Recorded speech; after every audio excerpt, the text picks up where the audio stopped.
The porch boards creaked beneath Ethan Cole's boots. He was 89 years old now, his hands weathered from 6 decades of Montana winters, his eyes still sharp despite the silver in his hair.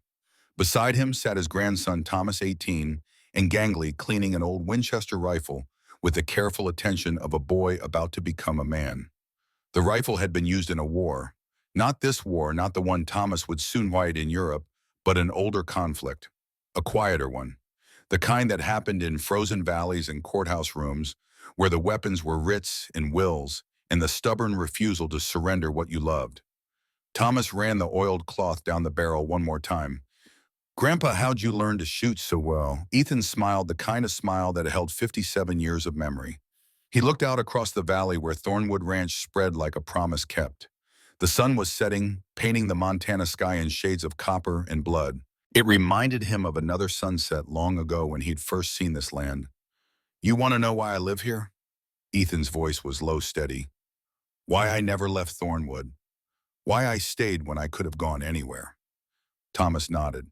"It's a long story, son. Started in the winter of 1883. I came here with nothing but empty hands and a letter from a lawyer I'd never met." The old man's eyes grew distant. He was seeing something Thomas couldn't, something that lived only in the country of memory. "I came here to die," Ethan said quietly, "but 5 women taught me how to live." Thomas set down the rifle. He'd heard pieces of this story before, fragments from his mother, whispers from his aunts, but never the whole truth, never from the man who'd lived it. "They called themselves the 5 Guardians," Ethan continued, "and the will said I had to serve them every month or we'd lose everything. The land, the home, each other." He paused, remembering the taste of whiskey and despair, the weight of snow on his shoulders, the moment when everything changed. "It was December 18, Ethan said, and I was 29 years old. The present faded, the past rose up like water from a deep well, and the story began. The cold came down from the mountains like a living thing, hungry and mean." Ethan Cole hunched deeper into his coat as the freight wagon lurched through another drift. Snow had been falling for 3 days straight, burying the Montana territory under 3 feet of white silence. The driver, a grizzled man named Hawkins, hadn't spoken in an hour. He just chewed his tobacco and guided the horses with the grim determination of someone fulfilling an unpleasant duty. Finally, as they crested a low ridge, he pulled the team to a halt. "Far as I go," Hawkins said. Ethan blinked through the snow. "What Thornwood Ranch?" Hawkins pointed into the white distance. 2 miles that way." "I ain't going closer." "You're being paid to take me to the ranch." "Paid to take you to Thornwood land. We're on it now." Hawkins spat brown juice into the snow. "That place is cursed, mister. 5 giant women living alone out there. Nobody knows where they came from. Nobody knows what they are. I ain't getting closer than this." Ethan climbed down from the wagon, his legs stiff from the cold. He grabbed his single bag, everything he owned in the world. Clothes, a photograph of his wife and daughter, a half-empty bottle of whiskey. "You're a coward," he said to Hawkins. "Maybe, but I'm a living coward." The driver snapped the reins and turned the wagon around. Ethan watched him disappear into the falling snow. Then he turned and started walking. His boots punched through the crust with each step. The wind cut through his coat like it wasn't there. He'd been cold before, working on railroad bridges in the mountains, but this was different. This was the kind of cold that made you think about stopping, about sitting down in the snow and letting it cover you like a blanket. He'd thought about it a lot lately. Dying. It seemed easier than living. 8 months ago, scarlet fever had taken his wife Clara and their daughter Emma in the same week. He'd been working in Butte at the time, designing a bridge for Northern Pacific. By the time he got home, they were already buried. The house was empty. The silence was complete. He'd started drinking that day and hadn't really stopped. Lost his job, lost his savings, lost everything except the debts and the bottle. When the letter arrived from a lawyer in Helena informing him of an inheritance from an uncle he'd never met, he'd almost thrown it away. But the letter mentioned land, money, a fresh start. He didn't want a fresh start. He wanted to finish dying. But here he was, walking through a blizzard toward a place he'd never seen, to meet people he'd never heard of, because even in his despair, some small, stubborn part of him refused to quit. The ranch gate appeared through the snow like a ghost. Iron bars 10 feet high, crusted with rust and ice. The posts were thick, timber solid despite decades of weather. A wooden sign hung from the crossbar, the letters burned deep into the wood. Thornwood Ranch, Estern in 1847, 36 years old, older than Montana Territory itself. Ethan reached for the gate. His bare hand touched the frozen metal. The gunshot cracked across the valley like breaking bone. He threw himself backward. Snow exploded where his feet had been. The bullet buried itself 6 inches from where he'd stood. "Don't move." The voice was female, strong, coming from somewhere in the white distance. Ethan raised his hand slowly. His heart hammered. This wasn't how he'd expected to die, but he'd stopped being surprised by death's timing. "I said don't move." The voice was closer now. "I'm not moving," Ethan called back. "I'm Ethan Cole. I have a letter from the lawyer Morrison about the inheritance." Silence. The wind howled. Snow stung his face. Then 5 figures emerged from the storm. They moved like soldiers spread out covering angles. 4 of them carried rifles. The 5th held a lantern, though the afternoon is still bright enough to see by. They came closer, and Ethan's breath caught in his chest. The man Hawkins hadn't been exaggerating. They were all tall, not freakishly so, not impossibly, but tall enough that he had to look up to meet their eyes. 6 feet or more, each of them moving with the easy strength of people who worked with their bodies every day. The one in front lowered her Winchester slightly. She was the tallest, her height amplified by the thick coat and the way she carried herself. Blonde hair braided and tucked under a wide-brimmed hat, eyes the color of winter sky. "You're Ethan Cole." Her voice matched her bearing, command wrapped in a question. "Yes, ma'am." "You're late. We expected you 6 weeks ago." "I was," Ethan swallowed, "delayed." The woman studied him with the kind of gaze that saw through lies. She saw the tremor in his hands, the gauntness in his face, the smell of whiskey leaking through his pores despite 3 days of travel. "You've been drinking," she said. Not an accusation, a fact. "Yes, ma'am." "Are you drunk now?" "No, ma'am. Haven't had any in 2 days." "Good." She shouldered her rifle. "I'm Helena Thornwood. These are my sisters, Sarah, Margaret, Ruth, and Eliza." Ethan looked at each of them in turn. The second woman, brown-haired and warm-eyed despite the cold, gave him a small nod. The third, dark-haired, with spectacles, watched him with the analytical gaze of someone tallying numbers. The fourth, red-haired, with a scar across her cheek, kept her hand on her revolver. The 5th, blonde hair, nearly white, stood silent and still as a standing stone. "Sisters?" Ethan asked. "By bond, not blood," Helena said. "Come, we'll explain inside, unless you'd rather freeze out here." She turned and walked toward the ranch buildings, visible now through the thinning snow. The others followed. Ethan hesitated only a moment before trailing after them. He'd come here expecting lawyers and papers, formalities and farewells. A quick signature, a sale, enough money to drink himself to death in comfort.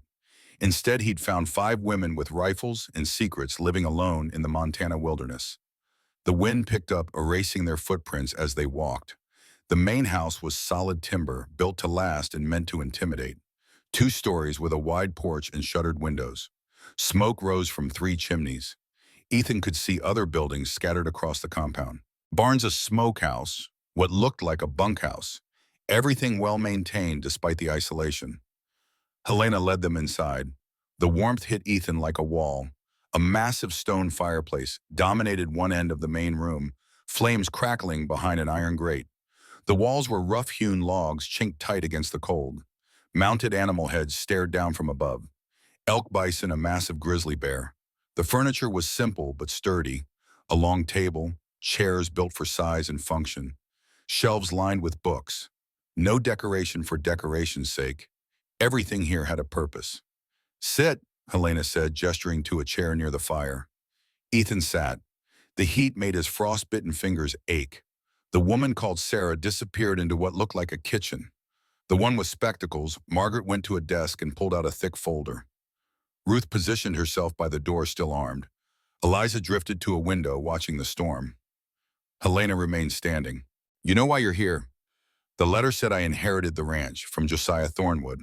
My great-uncle, supposedly, though, I'd never heard of him until 6 months ago." "Josiah was your father's uncle, your grandfather's brother. The families lost touch after your grandfather moved east." Helena's voice was matter-of-fact, reciting history she'd memorized. Josiah never married, never had children. The Thornwood line ends with him. Ended, Margaret corrected quietly. He died last May. I'm sorry, Ethan said, though he felt nothing. His capacity for grief had burned out 8 months ago. Are you... Helena's eyes were sharp.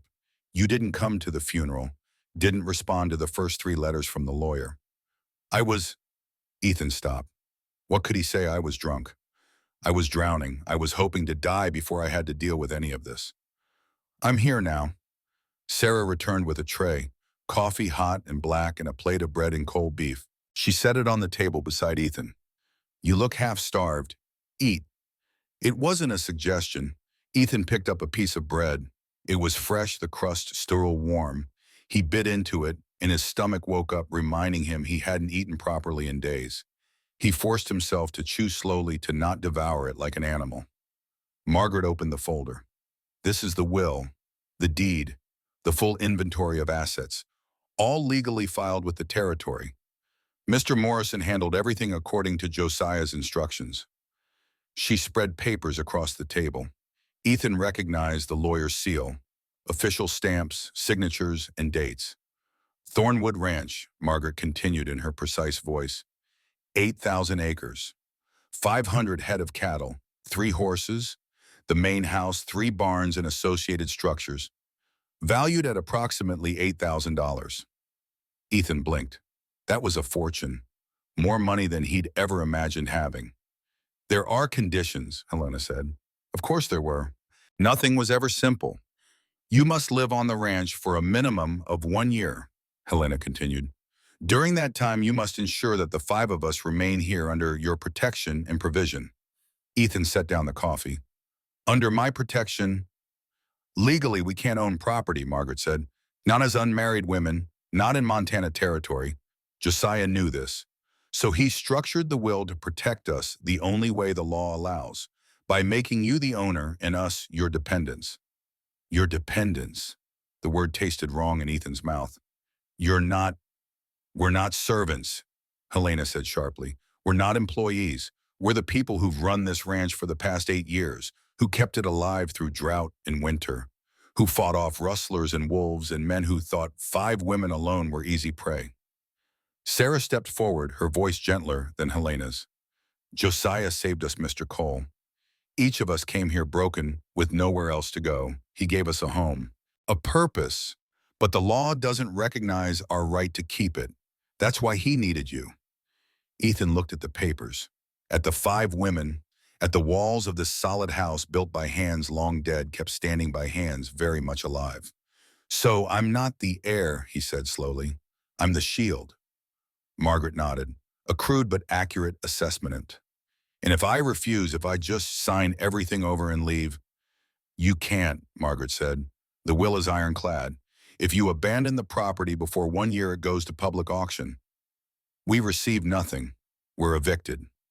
Where would you go? The question hung in the air. None of them answered. The silence said enough. Ruth spoke for the first time, her voice rough as gravel. Nowhere good. Women like us don't get second chances.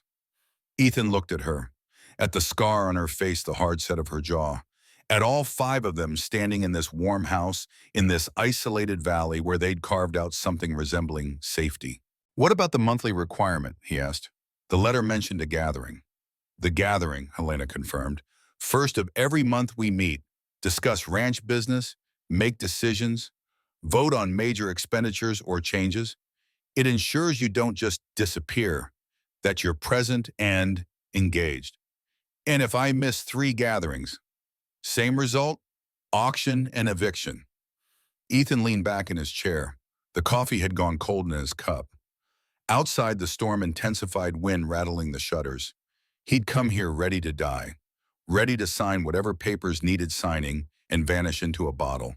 But these women, with their rifles and their determination, with their impossible situation and their stubborn refusal to quit, they'd change the equation.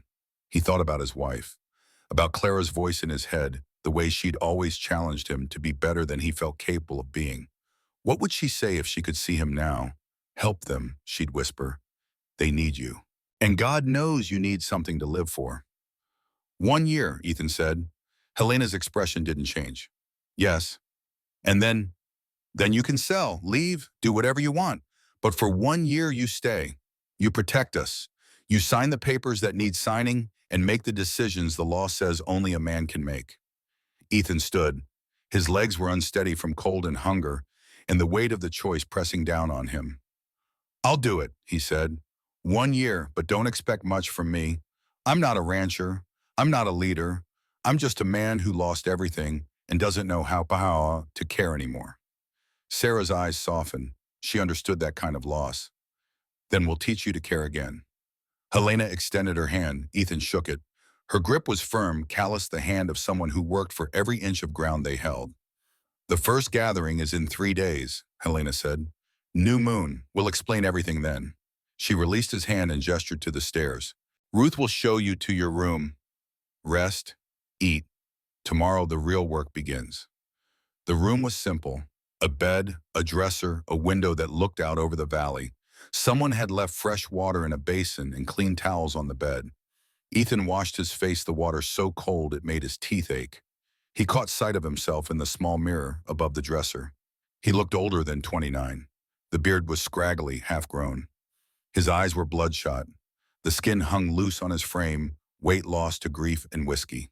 He looked like a man dying by degrees. Maybe that's what he was. He sat on the bed intending to rest for just a minute, but exhaustion pulled him under like a riptide. He dreamed of Clara and Emma, of the house they'd shared, imbued of Emma's laughter, and Clara's hands braiding their daughter's hair. When he woke, it was dark. The storm had passed. Through the window, he could see stars scattered across the black sky like salt spilled on velvet. Someone had left a tray by the door while he slept. More bread, stew still warm, an apple. He ate slowly, tasting food for the first time in months. Really tasting it, not just consuming it to stop the hunger. When he finished, he noticed something on the nightstand, a leather-bound journal worn from use. A note rested on top, written in careful script. This belonged to Josiah. He kept records. You might find them useful. Helena. Ethan opened the journal. The pages were filled with neat handwriting documenting the ranch's operations. Cattle counts, weather patterns, market prices, but interspersed throughout were personal observations. Helena arrived today. She came from Boston, running from a marriage arrangement that would have killed her spirit if not her body. She's fierce, brilliant, exactly what Thornwood needs. Sarah's husband died at Fort Phil Kearney. She tried to end her life twice after. I found her the second time, brought her here. She's learning to live again, slowly, but learning. Margaret is the smartest person I've ever met. Former school teacher fired for being too independent. Their loss. She runs this ranch better than any man could. Ruth survived a Comanche raid when she was 16, learned to fight, learned to kill. She scares people, but she's the most loyal soul I've ever known. Eliza barely speaks. The fire that took her family took something from her too, but she sees things, knows things. The land speaks to her in ways I don't understand. Ethan read through months of entries. Years. Josiah's voice emerged from the pages. A man who'd found purpose in protecting the broken, who'd built something beautiful out of rejection and refusal. The last entry was dated 2 weeks before Josiah's death. The railroad wants the land. Offered $15,000. I said no. They'll push harder now. I need to find Ethan. He's the only family left. Only one who can hold this place together when I'm gone. I pray he's stronger than his father. I pray he understands what these women mean, what Thornwood means. They'll call it paranoia, but I think the railroad is planning something. The pressure is too intense. The offer's too high. I need to... The entry stopped mid-sentence. Josiah had died 2 weeks later. Thrown from his horse, the lawyer's letter had said, a tragic accident. Ethan closed the journal, his mind spinning. He stood and walked to the window, looking out at the dark shapes of the ranch buildings, the mountains rising beyond like broken teeth against the stars. Something felt wrong. Not supernatural, not ghostly, just wrong in the way things feel when the story doesn't quite add up. He was about to turn away when he noticed the piece of paper on his pillow. He hadn't seen it before. Must have been there the whole time, hidden in shadow. He picked it up. The handwriting was crude, blocky. Nothing like Josiah's elegant script. Get out of Thornwood. This land belongs to the railroad. If you don't leave, those 5 freaks will die screaming. No signature, no date, just a threat stark and ugly. Ethan walked to the window and looked out. In the distance, barely visible against the snow, he saw movement. A rider, horse and man dark against white, watching the ranch from the ridge. Then the figure turned and disappeared into the night. Ethan's hands shook, but not from alcohol withdrawal. From anger. From the first stirring of something he hadn't felt in months. Purpose. Someone was threatening the 5 women downstairs. The women who'd been nothing but honest with him, who'd fed him and given him shelter, who'd asked only that he stay and help them keep what they'd built. He looked down at the threatening letter, at the crude words and their crueler meaning. 1 year he'd promised, 1 year of protection. He hadn't meant it when he'd said it, had been thinking only of survival, of getting through another day without the bottle. But now, holding this threat in his hands, seeing that rider vanish into darkness, Ethan Cole felt something shift in his chest, some locked door beginning to open. Maybe he couldn't save his wife and daughter. Maybe that guilt would haunt him until he died. But he could save these 5 women. He could stand between them and whatever was coming. He could be useful again, needed again. He folded the letter and put it in his pocket. Tomorrow he'd show Helena. Tomorrow they'd figure out who delivered it and why. Tonight he stood at the window and kept watch until dawn broke cold and clean over the Thornwood Valley, turning the snow to fields of light. 3 days later, under the dark of the new moon, Ethan Cole attended his first gathering. The 5 women sat around the long table in the main room, candles burning between them instead of lamps. Some kind of tradition, he figured. Something Josiah had started. Helena sat at the head of the table. Ethan sat at the foot, the position of authority he didn't feel ready to occupy. The others filled the space between. The gathering is where we decide Thornwood's future, Helena began. Her voice carried the weight of ritual, of something repeated so often it had become liturgy. Every voice matters. Every vote counts. Ethan, as legal owner, you have the right to veto any decision. But use that power carefully. We've built this place together. We run it together. Ethan nodded. Understood. Margaret opened a ledger. First order of business. Montana Central Railroad has increased their offer. $18,000 for the full property. They want an answer within 30 days. Silence settled over the table like snow. That's a fortune, Ethan said quietly. More than most people see in a lifetime. It is, Margaret agreed. With that money, each of us could start over somewhere else. Buy passage east. Find new lives.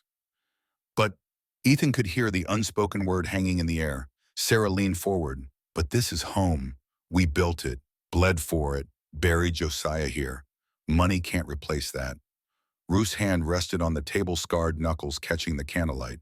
And I don't trust them. Railroad never offers that much unless they know something we don't. Helena looked at Ethan. We need to vote. But first you should know what you are voting on. This land has been in the Thornwood family for 36 years. My sisters and I have been here for 8. Josiah believed the railroad expansion would make this property worth 10 times what it is now. He refused to sell, died 2 weeks later. The implication hung heavy in the warm air.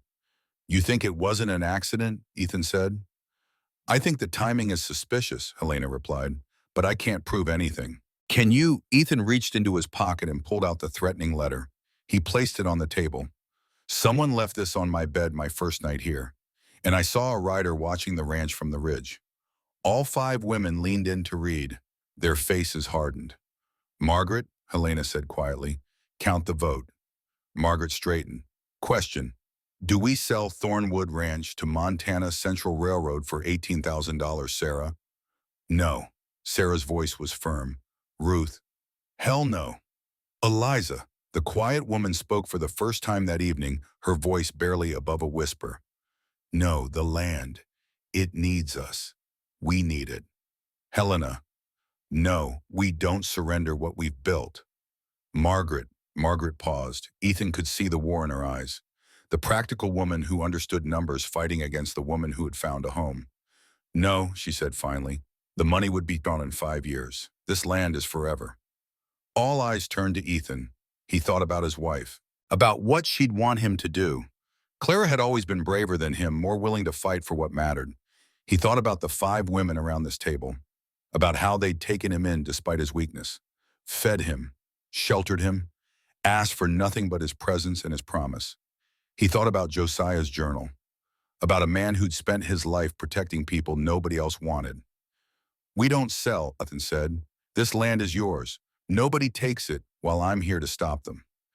Helena smiled, a real smile, not the careful mask she usually wore. "Then it's decided. We fight." The second matter of business concerned the winter supplies. Sarah reported that the forecast looked brutal, one of the worst winters Montana had seen in years. They needed to spend $300 on additional hay and firewood. The vote was unanimous. The third matter concerned hiring. A drifter named Jack Morrison had come through town looking for ranch work. Ruth had met him, reported that he was skilled with horses and cattle, but she didn't trust him. "Why not?" Ethan asked. Ruth shrugged. "Instinct. Something about him feels wrong." Helena considered. "We need help. Can't run 500 head with just the 6 of us." The vote split. Helena, Margaret, and Sarah in favor of hiring Morrison. Ruth against. Eliza abstained.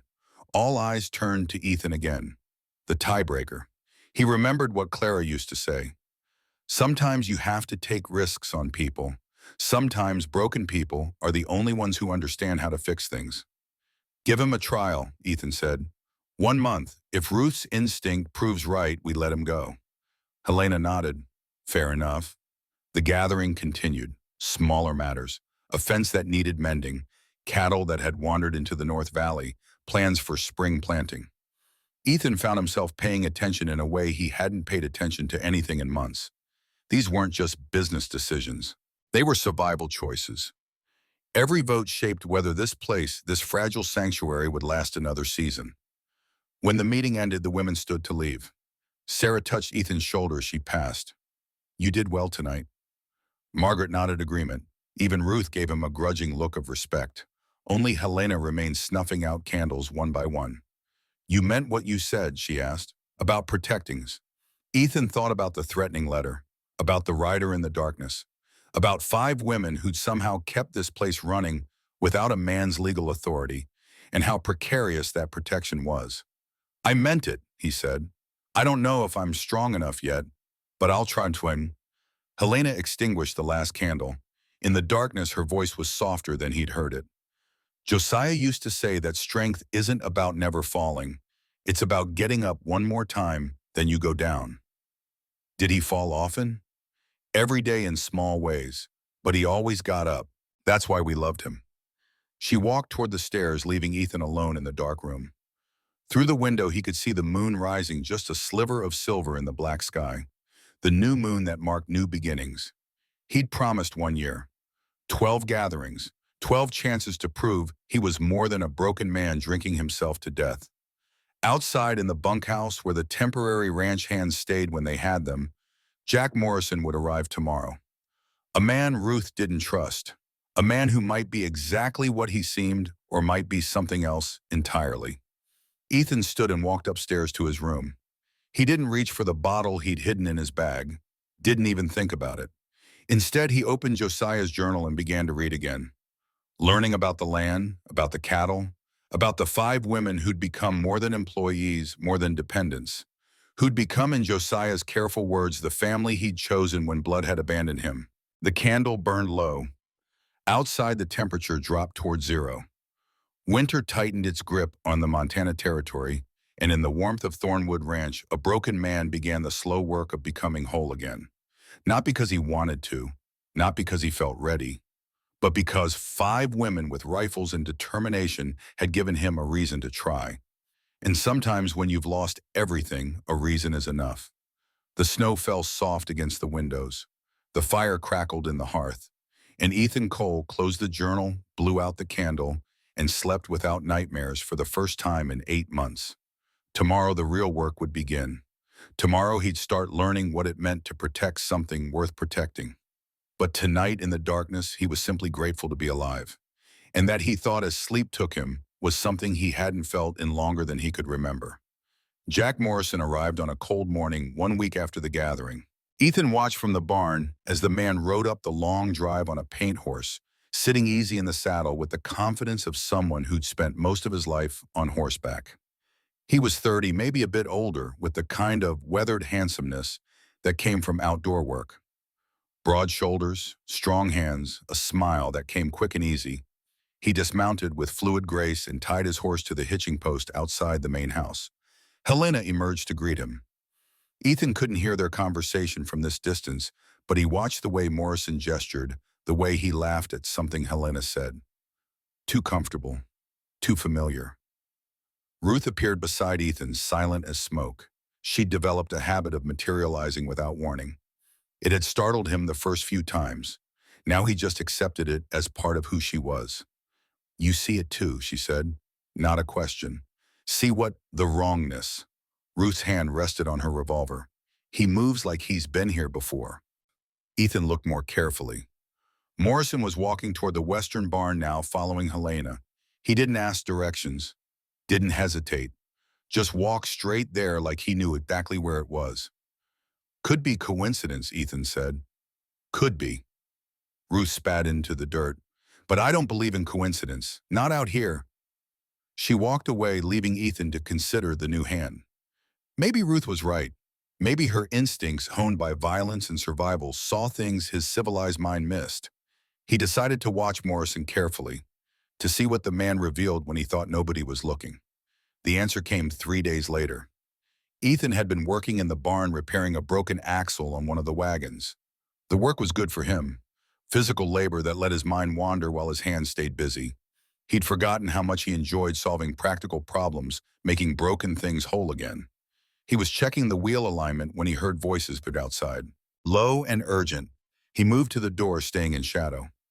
Morrison stood near the well house talking to someone on horseback.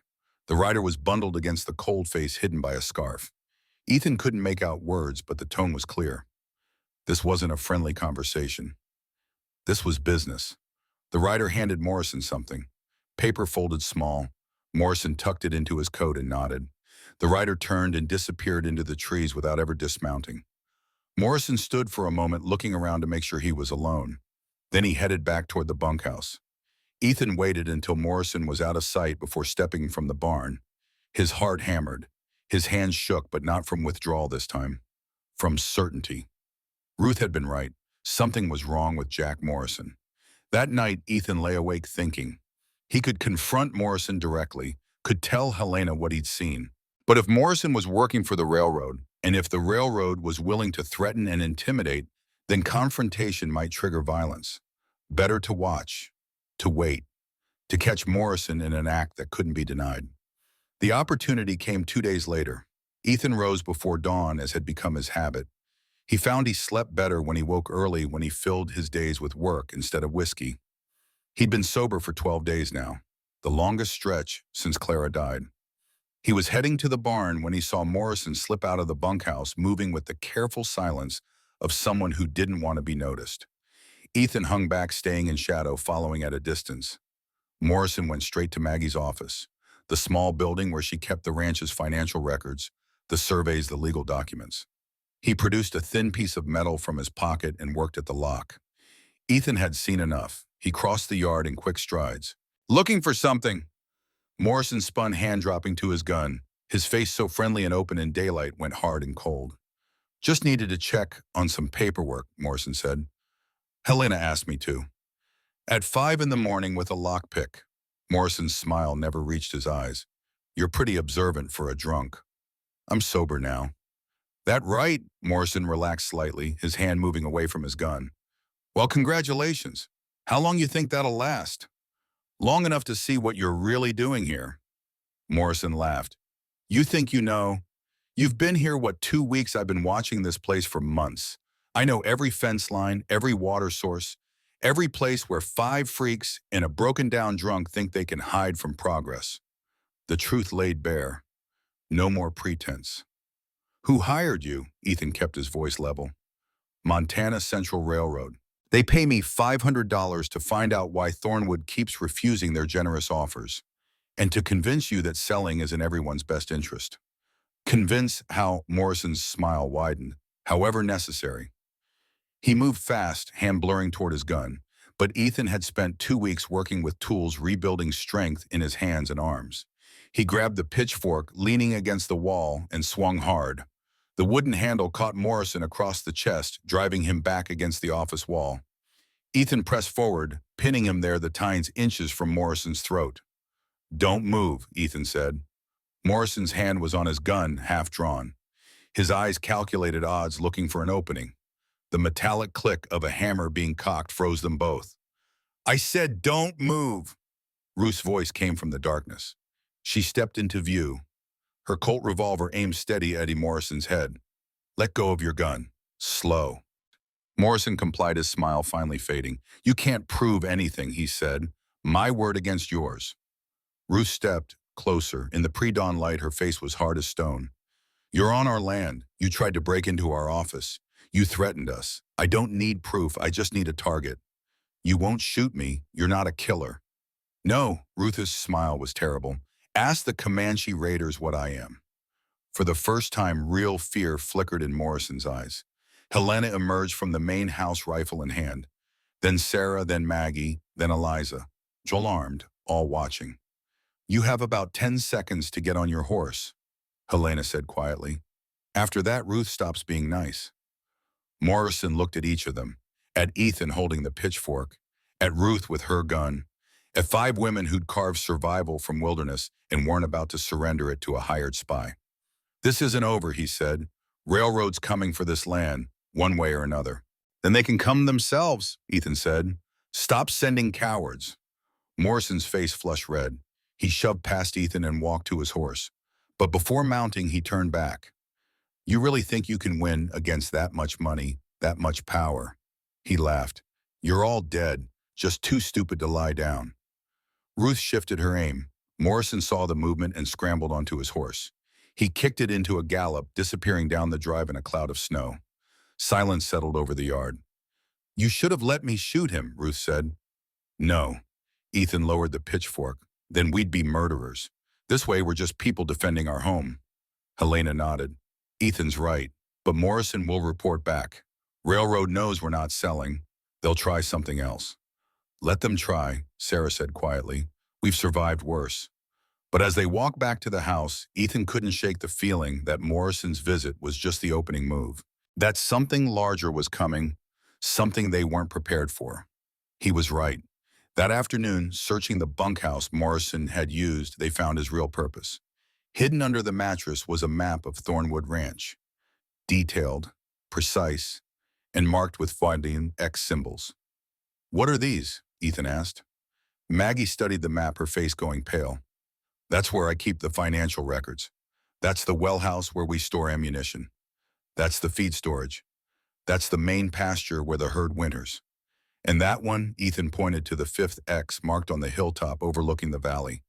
"My favorite spot," Eliza whispered. "Where I go to pray." They all understood then. The X's weren't just locations, they were targets. Morrison hadn't just been gathering information. He'd been planning an assault. Ruth checked her revolver, making sure it was loaded. "They're coming, soon." "Then we prepare," Helena said. "Ethan, how fast can you learn to shoot?" Ethan thought about the last time he'd held a gun. Years ago, hunting with his father. He'd been a decent shot then, before his hands started shaking from whiskey. "I don't know," he said honestly, "but I'll try." Ruth smiled. "Good. Training starts now." The next 2 weeks became a blur of instruction and exhaustion. Ruth taught him to shoot, starting with the basics. Stance, breathing, sighted, alignment. She was patient when he fumbled, encouraging when he improved, ruthless when he tried to quit. Again, she'd say, watching him miss another target, "My hands are shaking too much." "Then steady them. Whiskey made you weak. Work makes you strong." By the end of the first week, Ethan could hit 7 out of 10 targets at 50 yards with the Winchester. Not expert level, but competent. Enough to defend himself if needed. Sarah taught him about the cattle, how to read their behavior, how to spot sickness, how to deliver a breached calf. The work was harder than engineering had ever been. It required strength and patience and a willingness to get covered in blood and manure. During a particularly difficult birth, working for 6 hours in a snowstorm to save a calf that wanted to die, Ethan felt something shift inside him. The calf finally came free, slick and struggling, and Sarah wrapped it in blankets while Ethan collapsed against the barn wall. "You did good," Sarah said.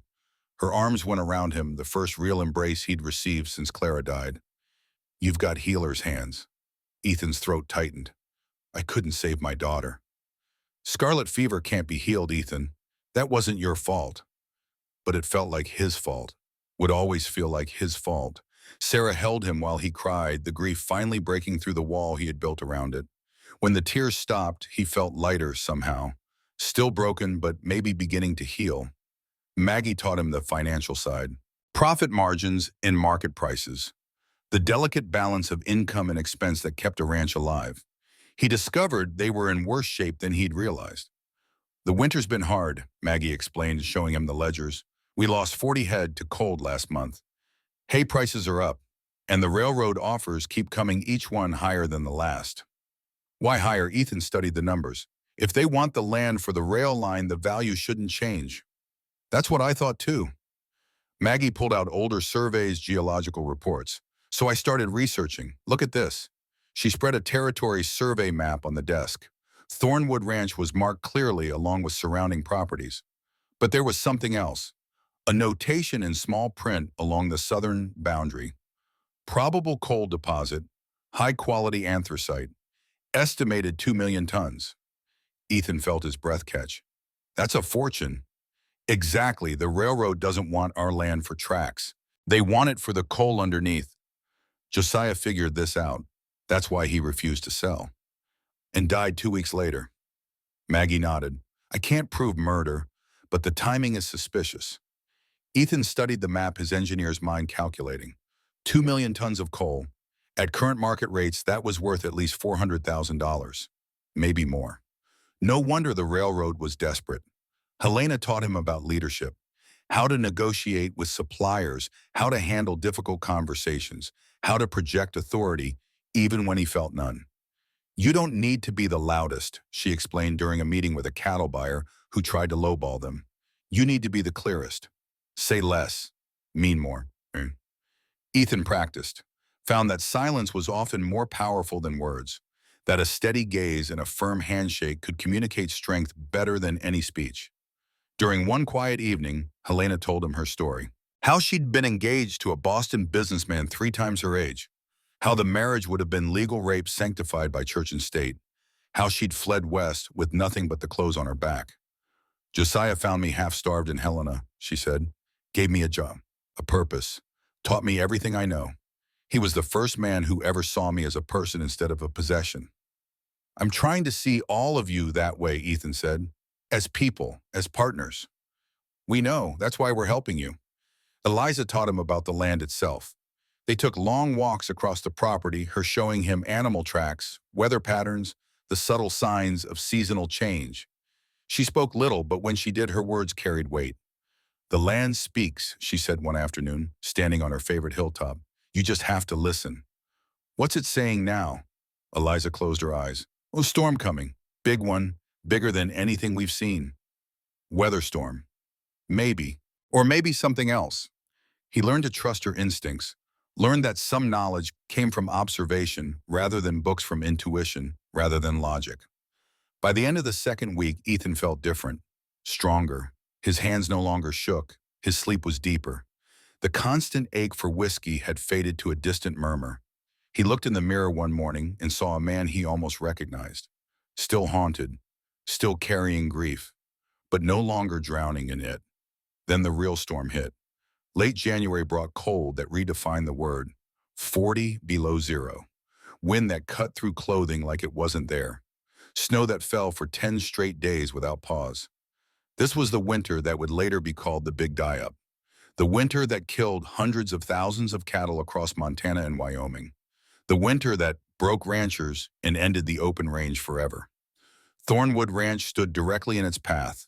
The first 3 days they worked around the clock, herding cattle into protected valleys, building windbreaks from whatever materials they could find, distributing the hay reserves they'd stockpiled. By day 4, the hay was running low. By day 6, they'd lost 40 cattle. On day 7, Sarah went missing. She'd ridden out to check the southern herd that morning, promising to return by noon. When darkness fell and she still hadn't appeared, Helena called everyone together. "We have to find her," Helena said, "but in this storm searching is suicide." "Then I'll commit suicide," Ethan said. "I'm not leaving her out there." Ruth started to argue, but Helena held up a hand. "If anyone goes, it should be me. I know this land better." "And if you die, who leads?" Ethan pulled on his coat. "I'm expendable."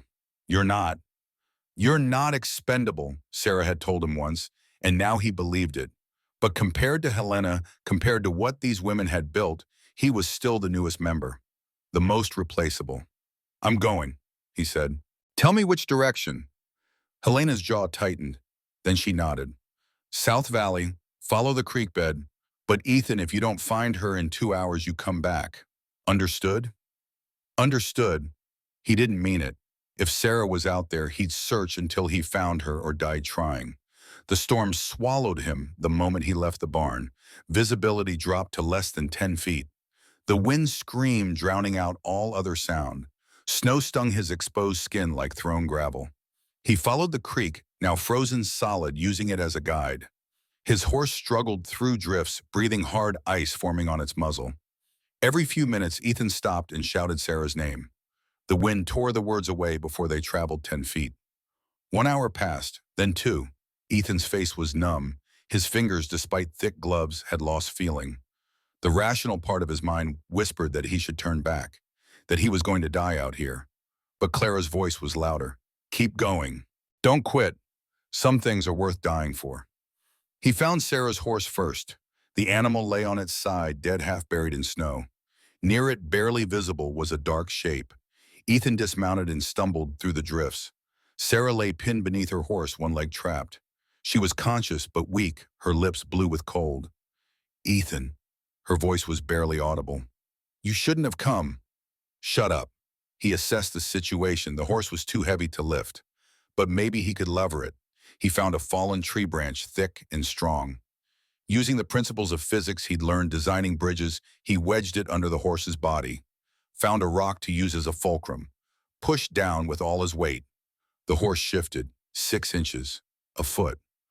"Pull your leg out," Ethan gasped. Sarah tried, screamed, tried again. Her leg came free, bent at a wrong angle. Broken. Ethan dropped the lever and moved to her. "Can you stand?" "I don't think so." "Then I'll carry you." He got her onto his shoulders, ignoring her protests, ignoring the way his own muscles screamed. His horse couldn't carry both of them in this snow. They'd have to walk. 1 mile back to the ranch. Might as well be 100. Ethan started walking, one step, then another. Sarah's weight pressed down on his shoulders. The wind tried to knock him sideways. The cold seeped through his clothes into his bones. He thought about his daughter, about carrying her to bed when she fell asleep reading, about how light she'd been, how precious. Sarah wasn't light. She was solid muscle and determined survival, and every step was agony. But he kept walking. His vision blurred. His legs went numb.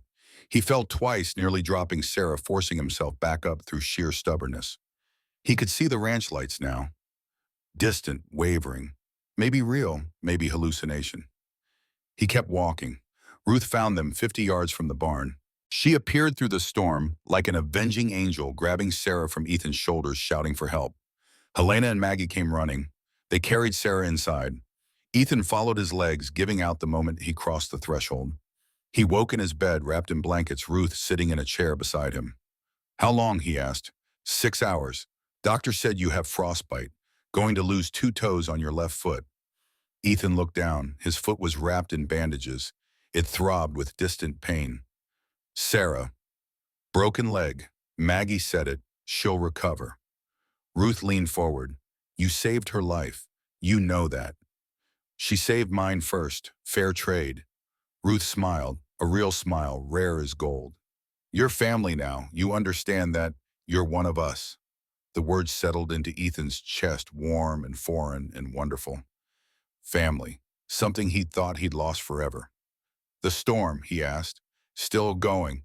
3 more days, maybe. We've lost 180 heads so far. More than a third of the herd." The financial implications hit him. $1,800 in lost cattle. Their profit margin was gone. They were in serious trouble. But they were alive. All 6 of them. That had to count for something. He slept again. When he woke, it was to find Sarah standing in his doorway, leaning on a crutch Maggie had fashioned. "You're supposed to be resting," Ethan said. "So are you." She hobbled over and sat on the edge of his bed. "Thank you. You'd have done the same." "Maybe, but you actually did it." She touched his hand. "I told you once that we'd teach you to care again. I think you've learned." Ethan looked at her hand on his, at the calluses and scars, the evidence of hard work and harder choices, at the kindness in her eyes, the understanding that came from shared loss. "I'm starting to," he said. "It still hurts, caring, but maybe that's okay. It's more than okay.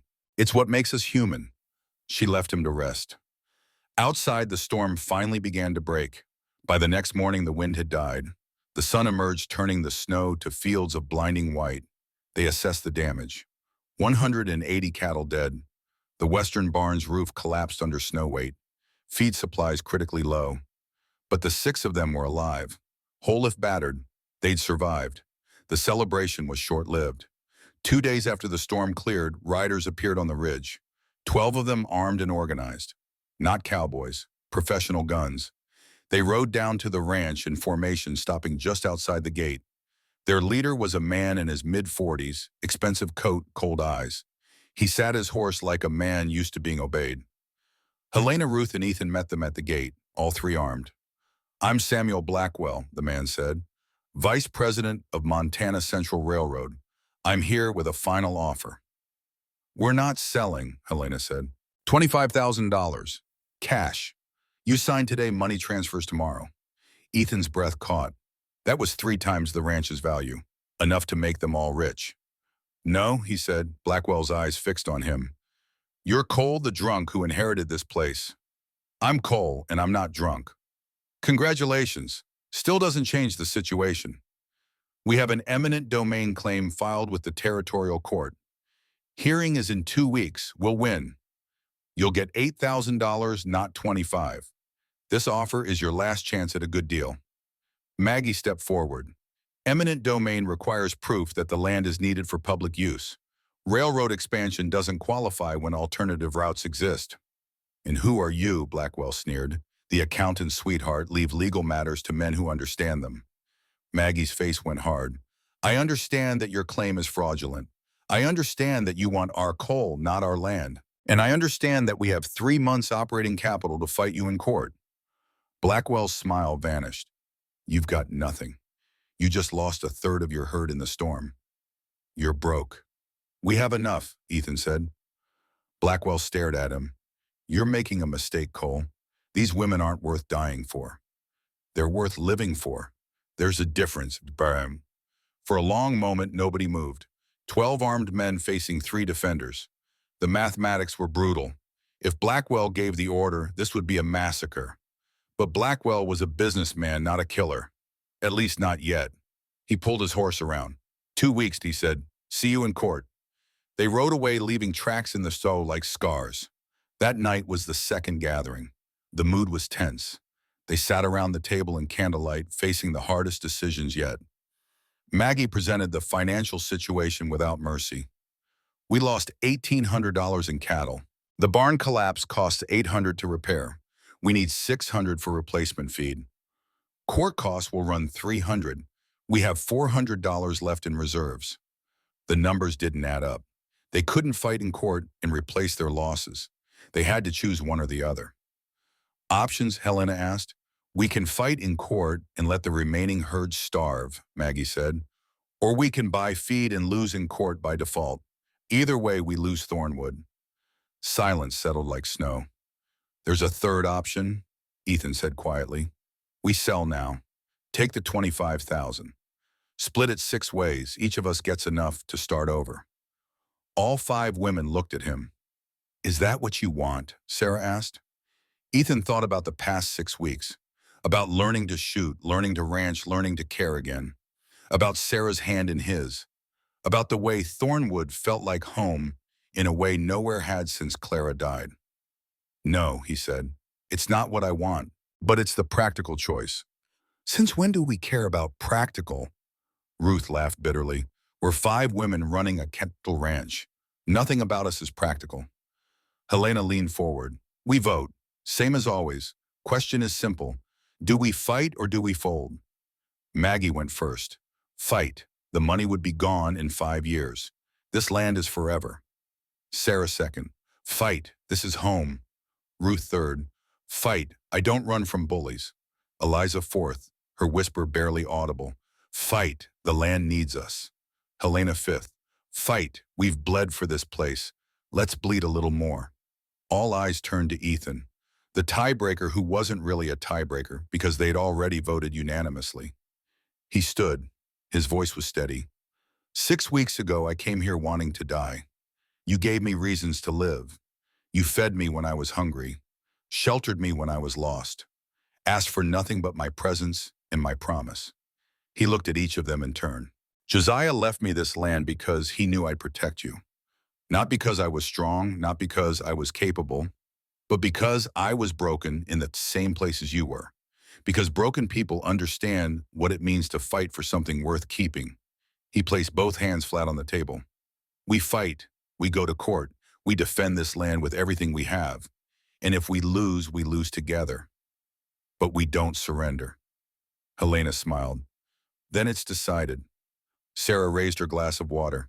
To fighting. They all raised their glasses, even Eliza, who rarely participated in toasts.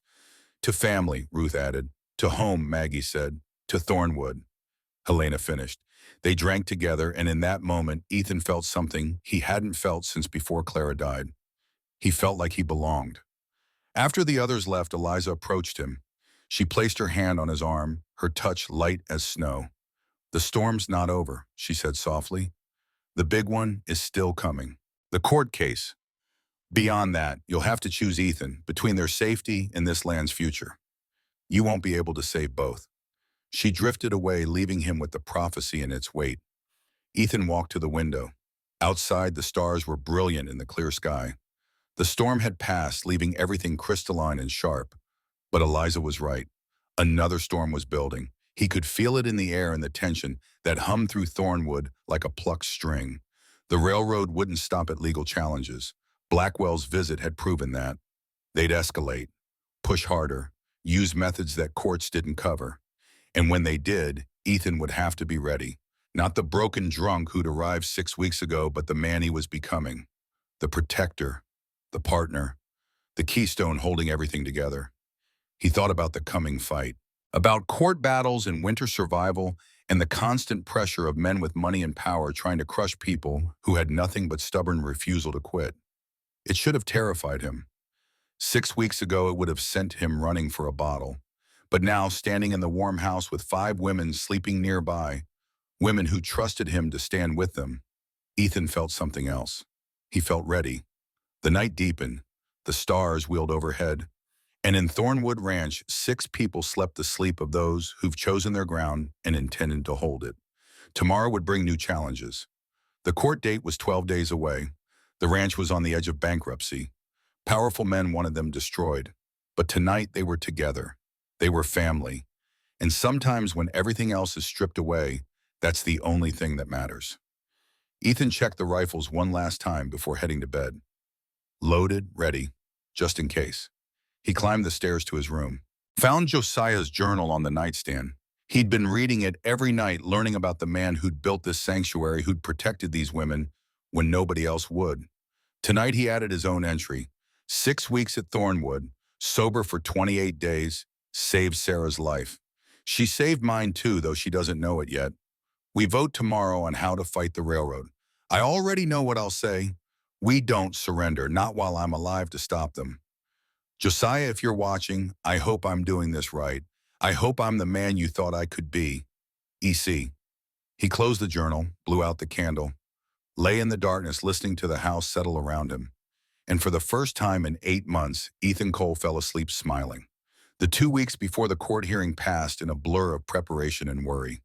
Ethan rode to Helena, the territorial capital, 60 miles of frozen road that took 3 days to traverse. He needed a lawyer, and he needed one who wouldn't be intimidated by railroad money. He found Marcus Webb in a cramped office above a dry goods store.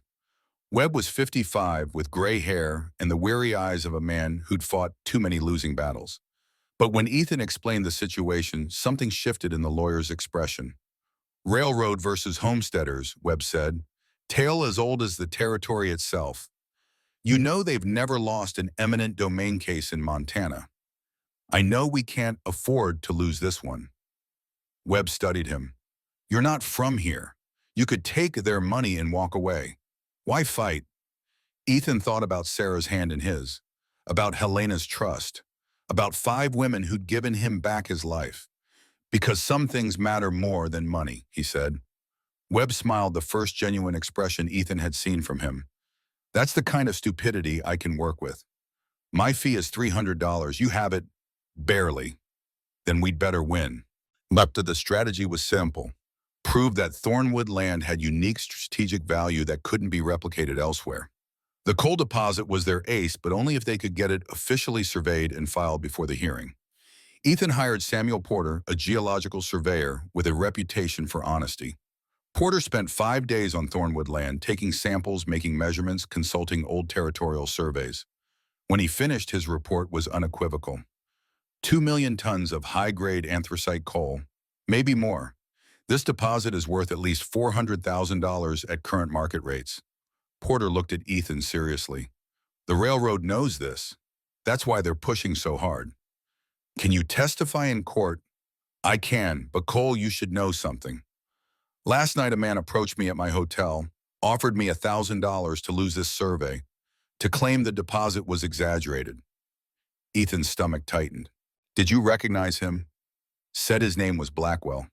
What did you tell him? Porter tapped the official survey documents. I told him to go to hell. I don't take bribes, but you need to understand what you're up against. These people don't play fair. Ethan filed the survey with the Territorial Land Office 3 days before the hearing. It was official now, public record. The coal deposit couldn't be denied. But as Porter had warned, the railroad wasn't playing fair. The night before they left for court, Ethan met with each of the women.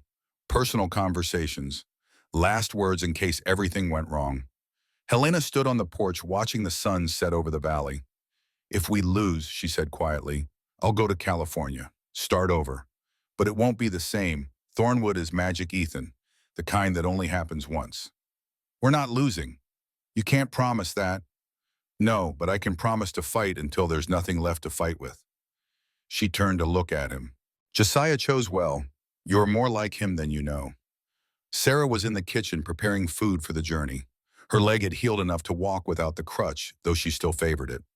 When this is over, Ethan said, I'd like to talk to you about the future. Sarah's hands stilled over the bread dough. What kind of future? The kind where I'm not just here because of a will. The kind where I choose to stay. She turned to face him, flour dusting her hands. You're already choosing to stay. Every day you work this ranch, every night you don't reach for a bottle. You're choosing us. I mean something more than that. Understanding dawned in her eyes, something warm and fragile like the first day of spring after a brutal winter. Ask me again after the trial, she said softly, when we know if we have a future to plan. Maggie showed him the ledgers one last time. If we win, we'll be broke but operational. If we lose, we get $8,000 split 6 ways, $1,300 each. Enough to start over, but not enough to ever build something like this again. Then we win. Math doesn't care about determination, Ethan. No, but people do. Ruth cleaned her guns with methodical precision. Court won't decide this, she said. Blackwell's not the type to accept defeat. When we win, he'll come for us another way. I know. You ready for that? For violence, Ethan thought about carrying Sarah through the blizzard, about facing down Morrison, about the slow transformation from broken drunk to functioning man. I'm ready to protect what's mine, he said. Good, because that's what it'll take. Eliza found him on the hilltop, her favorite spot. The stars were brilliant overhead, the Milky Way, a river of light. You're afraid, she said. Yes. Good. Fear means you understand what you're risking. She pointed at the stars. Josiah used to bring me here. Said the stars reminded him that our problems were small, that we'd all be dust someday, so we might as well fight for what mattered while we were alive. Do you think he was right? I think he gave us permission to be brave. The next morning, they left for Helena, all six of them. The ranch would be unguarded for 3 days, but this was too important to send a representative. They needed to show the judge that Thornwood wasn't just property. It was home to real people with real stakes. The journey was long and cold. They stayed in a boarding house the night before the trial, barely sleeping, nerves stretched tight. The territorial courthouse was an imposing building of stone and timber built to last and meant to intimidate. Judge Harrison Stone's courtroom was packed with spectators. This case had drawn attention. Railroad versus homesteaders, progress versus tradition. The future of Montana being decided by six people in a dying ranch. Blackwell sat at the plaintiff's table with his lawyer, a slick man named Charles Hammond, who wore an expensive suit and an expression of supreme confidence. Behind them, a dozen railroad executives and investors. Men with money and power used to getting what they wanted. At the defense table sat Ethan, the five women, and Marcus Webb, with his threadbare coat and determined eyes. Judge Stone entered. He was 62, with white hair and a face carved by weather and hard decisions. He looked at both parties, then banged his gavel. Montana Central Railroad versus Ethan Cole and Thornwood Ranch. Let's proceed. Hammond stood first. His opening argument was polished, rehearsed, devastating. Your Honor, Montana's future depends on infrastructure. The railroad connects us to the nation, brings commerce and civilization to the wilderness. But progress requires sacrifice. Sometimes individual interests must yield to the greater good. He paced before the judge, confident and commanding. Mr. Cole inherited Thornwood Ranch only 4 months ago. He has no deep ties to the land, no generational connection. Our offer of $25,000 is 3 times the property's assessed value. More than generous. More than fair. Hammond gestured at the 5 women. The current occupants, while sympathetic, have no legal standing. They're dependents, not owners. Their emotional attachment, however genuine, doesn't override territorial interest. He returned to his table.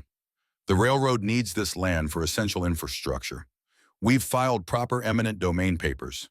We're offering fair compensation. The law is clear. We respectfully request the court rule in our favor. Hammond sat. The railroad executives nodded approvingly. It was a strong opening. Logical, legal, hard to refute. Webb stood slowly. He didn't have Hammond's polish or presence, but when he spoke, his voice carried the weight of conviction. Your Honor, my opponent talks about progress, about the greater good. Beautiful words, but let's talk about truth. He pulled out the geological survey. This land contains a coal deposit worth over $400,000. Montana Central doesn't want it for railroad tracks.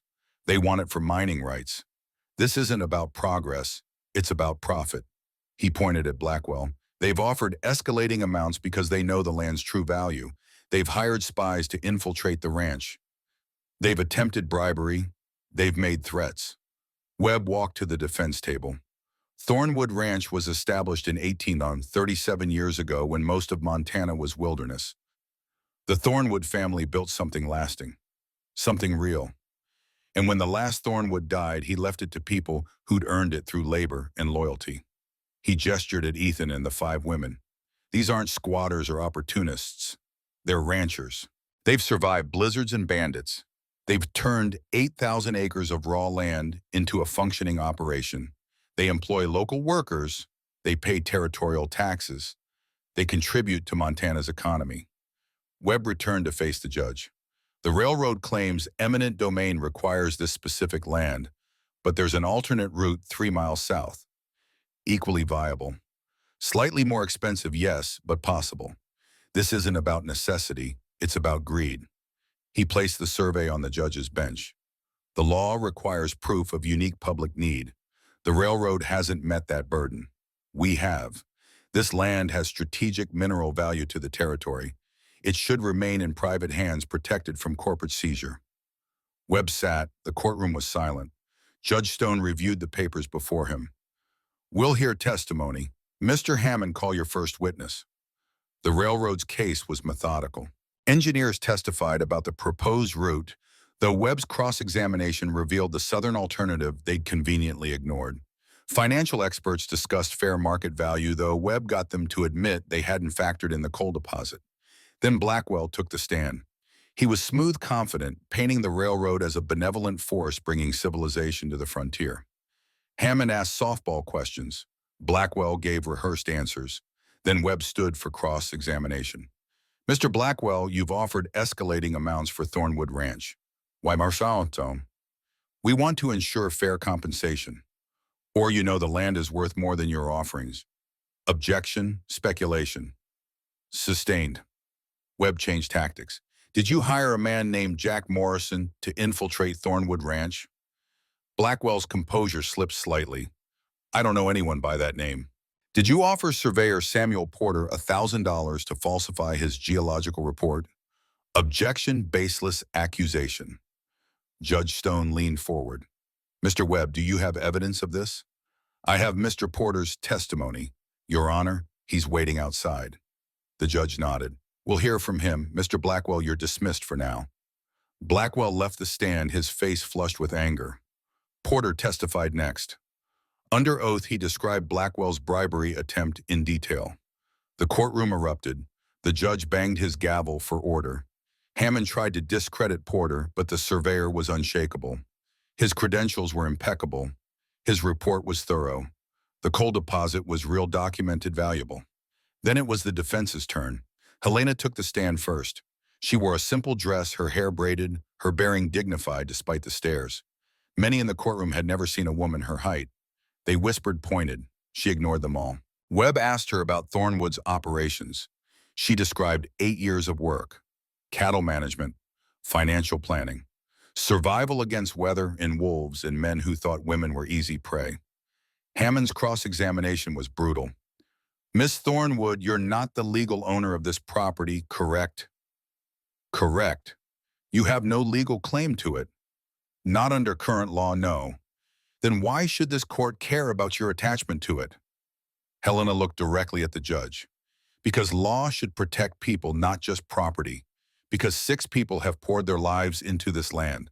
Because sometimes what's legal and what's right aren't the same thing. The courtroom went silent. Hammond tried to recover. Emotional appeals don't change legal facts. No, Helena agreed, but maybe they should change legal thinking. She stepped down. Sarah testified next, describing her husband's death, her near suicide, her salvation at Thornwood. Maggie presented financial records proving the ranch's viability. Ruth spoke about defense against rustlers and predators. Then Ethan took the stand. Webb asked him the critical question. Mr. Cole, why not take the railroad's money? $25,000 would make you rich. Ethan looked at the 5 women sitting in the front row. At Helena's strength, at Sarah's warmth, at Maggie's intelligence, at Ruth's loyalty, at Eliza's quiet wisdom. Because some things can't be bought, he said. Thornwood isn't just land. It's home to people who have nowhere else to go. It's sanctuary for people society rejected. My Uncle Josiah understood that. He left me this property not because I deserved it, but because he trusted me to protect it, to protect them. You could protect them somewhere else. No, this specific place matters.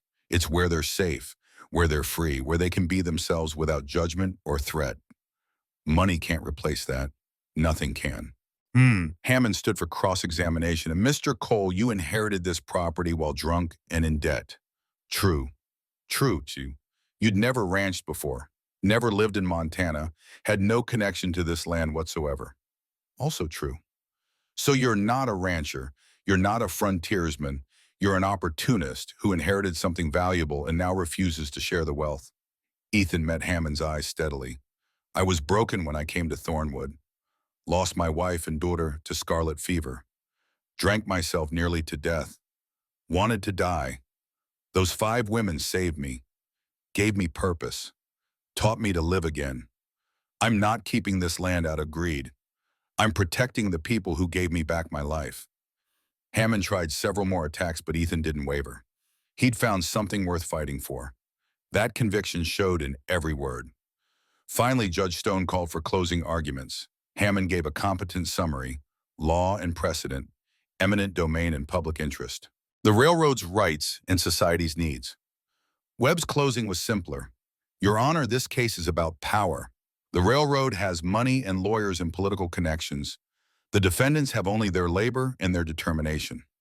If we rule that power always wins, we tell every small rancher, every homesteader, every ordinary person that they don't matter, that their homes can be taken whenever someone richer wants them. Webb gestured at the survey. The coal deposit proves this land has unique value to Montana territory, not to the railroad, to all of us. It should stay in the hands of people who'll steward it, not corporations who'll strip mine it and move on. He returned to the defense table. These 6 people aren't asking for special treatment, just fair treatment, the chance to keep what they've earned, what they've bled for. That's not too much to ask. Judge Stone reviewed his notes for what felt like hours. The courtroom held its breath. Finally, he looked up. This court finds that Thornwood Ranch does possess unique strategic value due to documented coal deposits.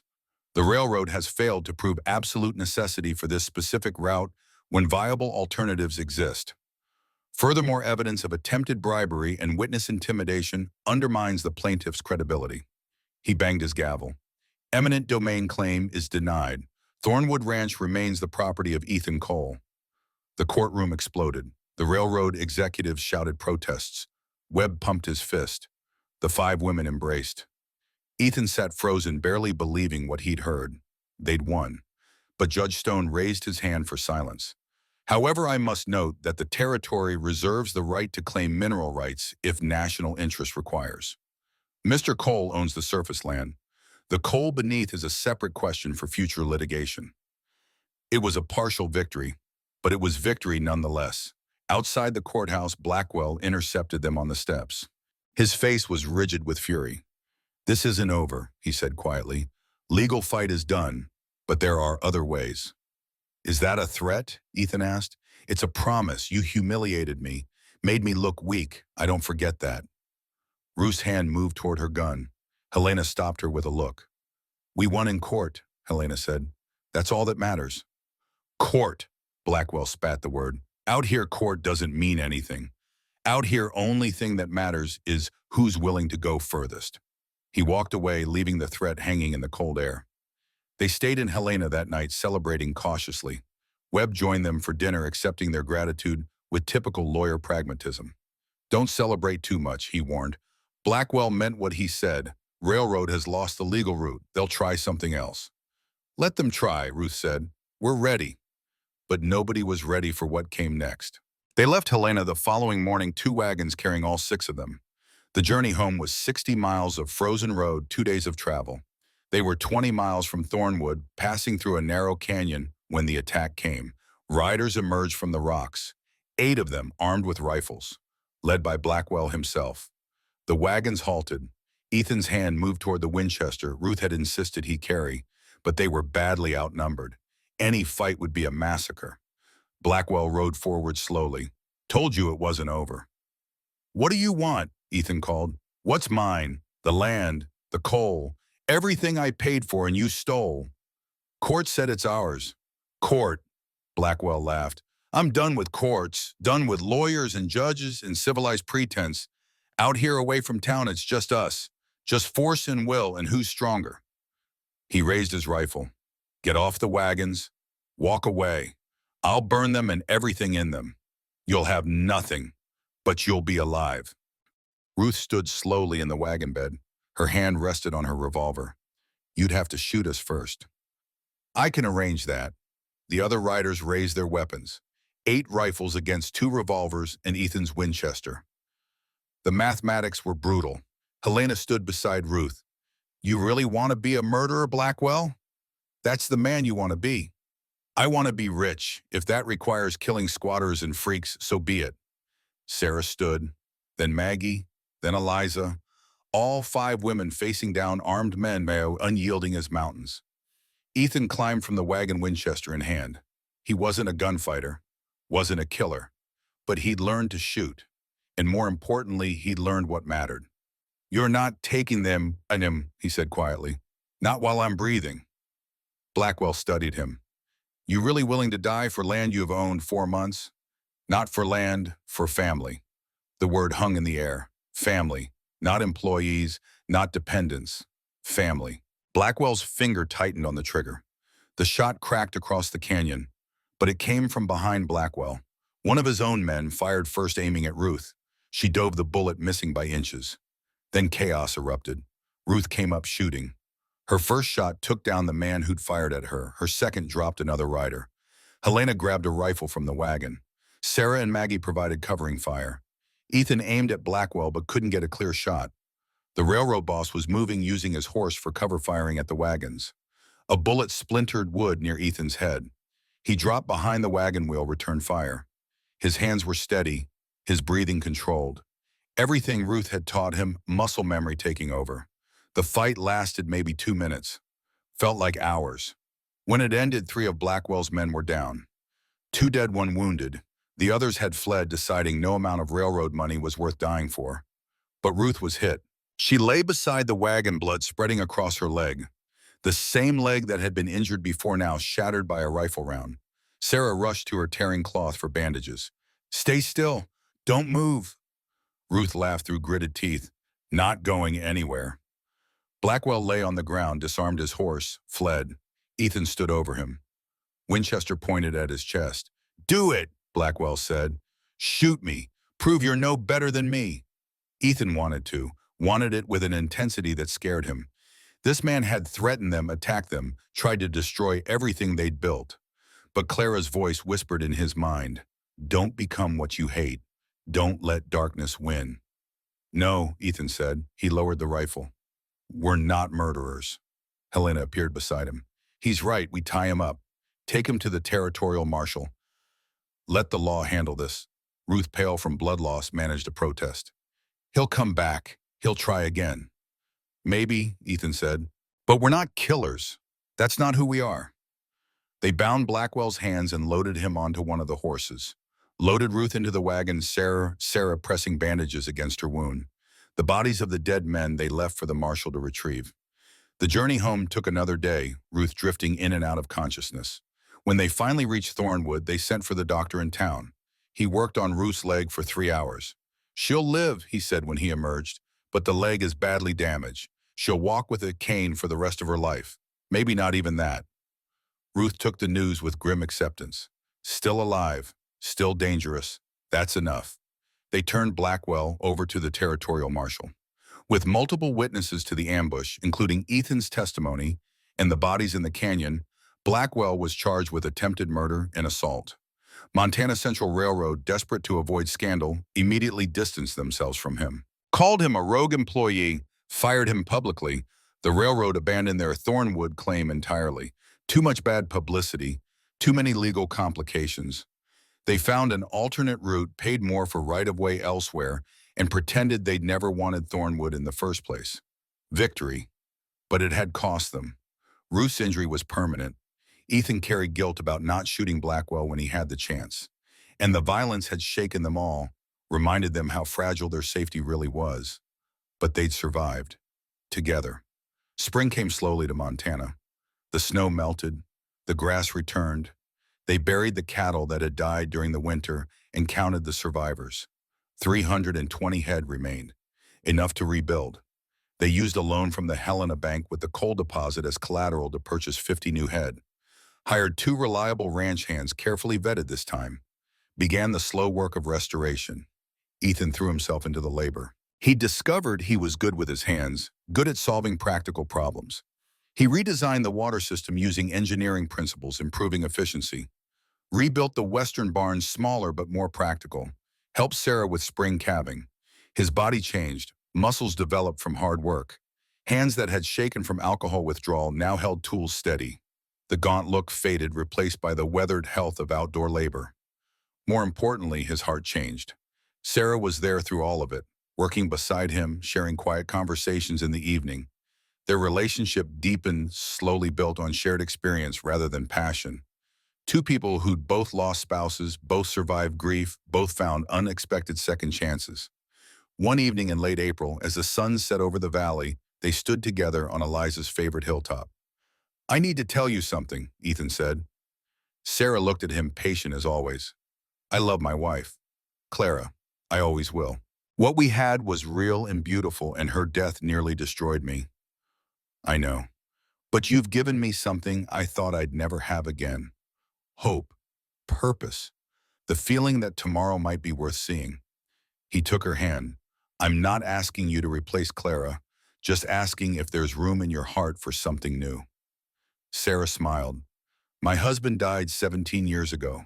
I've mourned him, honored him, but I've also lived. And living means being open to new love when it comes. That what this is, love? It's becoming love, slowly, the kind built on foundation instead of fire. That's okay, maybe better even. They stood in comfortable silence watching the stars emerge.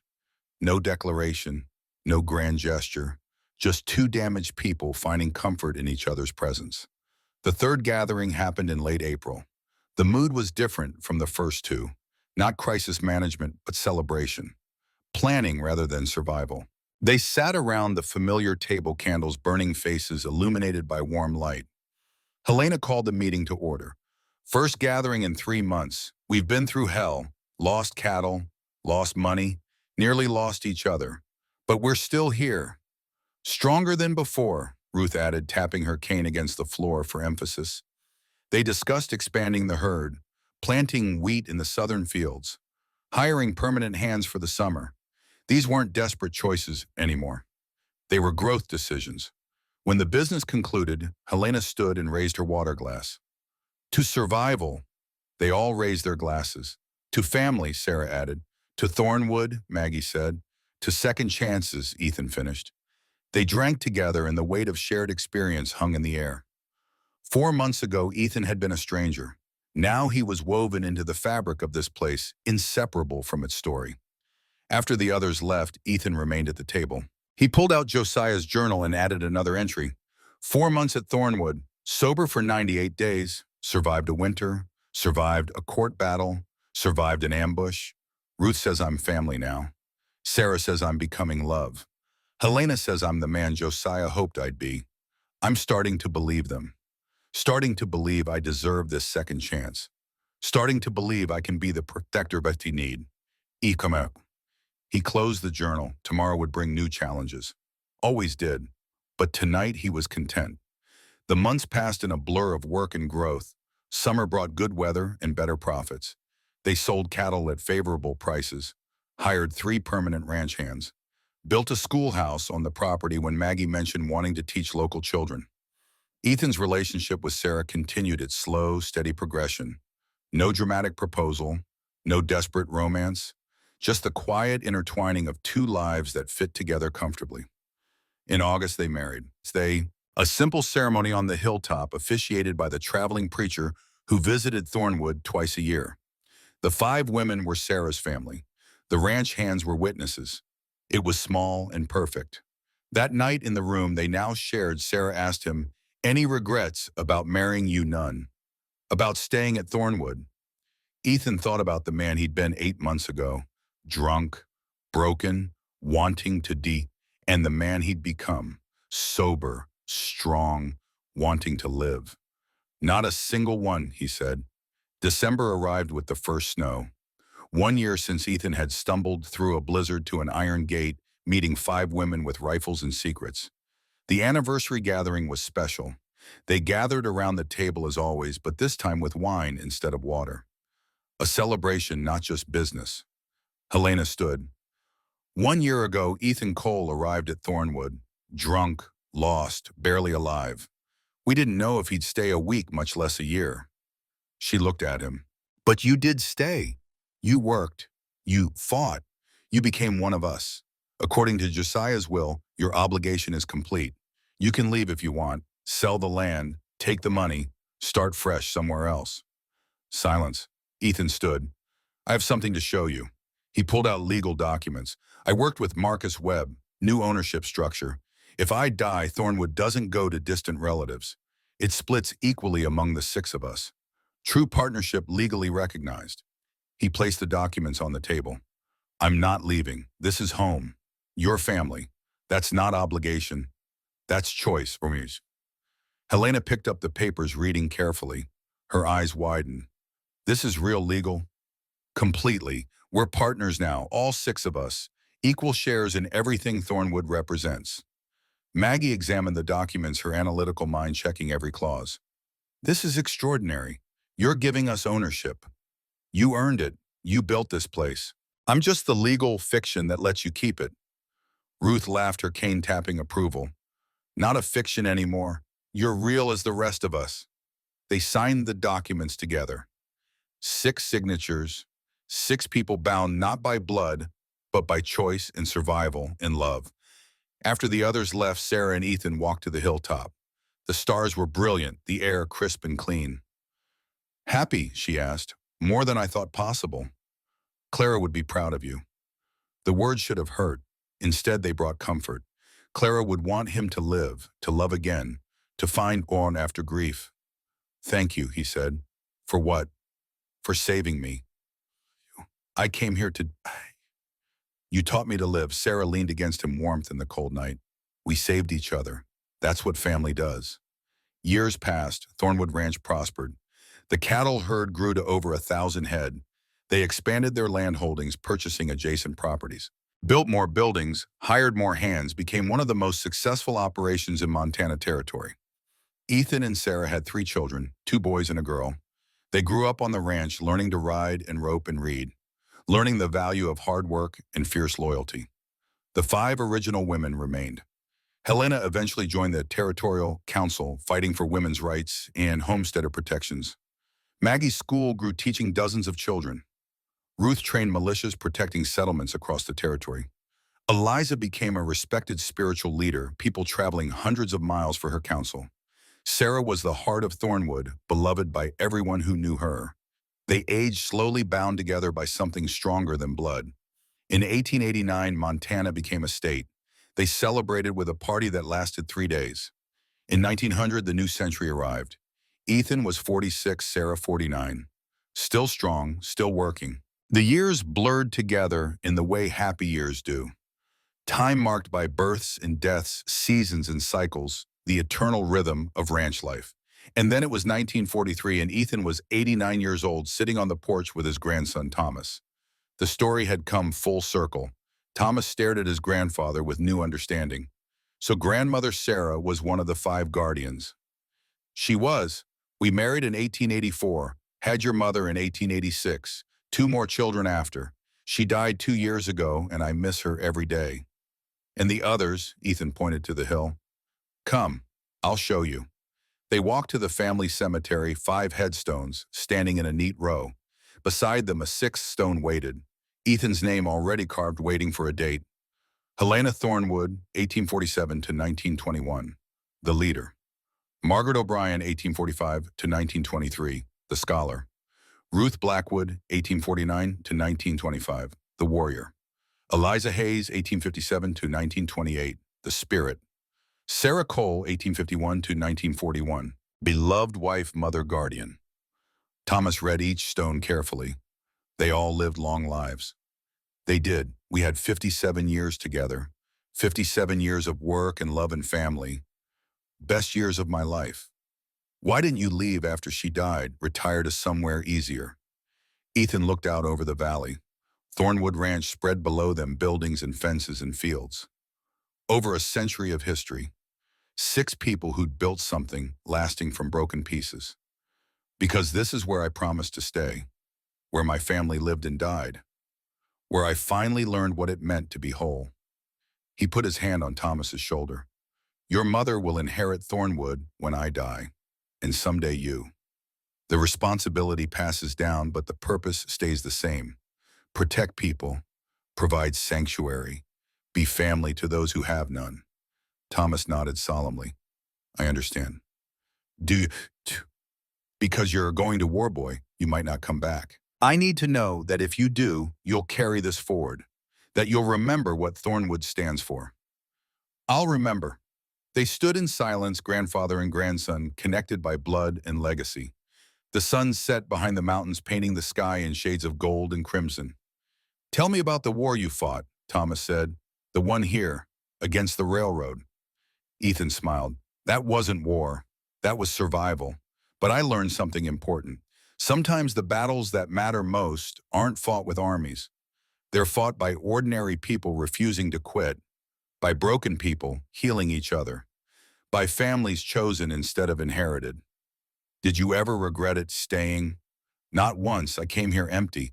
Thornwood filled me. Simple as that. They walked back to the house as darkness fell. Inside, dinner was waiting. Family gathered. The current generation of Coles and their children all living on land that had been defended and earned and loved. Ethan took his place at the head of the table. The same chair Josiah had sat in. The same chair he'd occupied for 60 years. Around him, children and grandchildren laughed and talked and lived. This was the legacy, not land or money or success.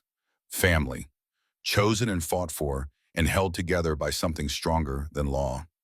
After dinner, Ethan returned to the porch. Alone now, Thomas having gone to pack for his departure tomorrow. The young man would join thousands of others fighting a war against fascism an ocean away.